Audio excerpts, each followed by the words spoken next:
手法層出不窮。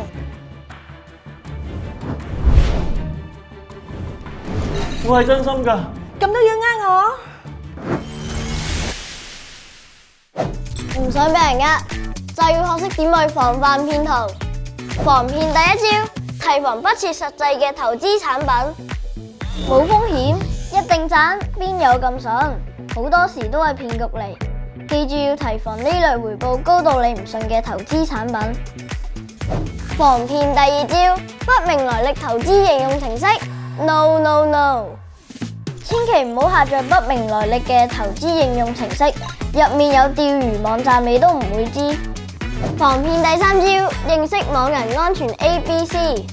騙徒唔可以再呃你提供短信發出嘅一次性密碼去登入網上銀行轉賬。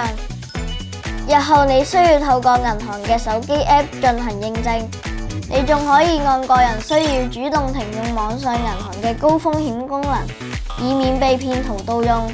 一旦見到可疑賬號警示，記得停一停，諗一諗。有關警示會顯示至少10秒，有懷疑就要取消轉賬。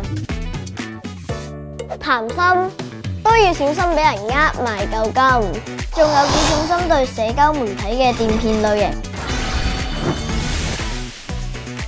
銀行公會提提你，學識防騙攻略，免招損失有保障。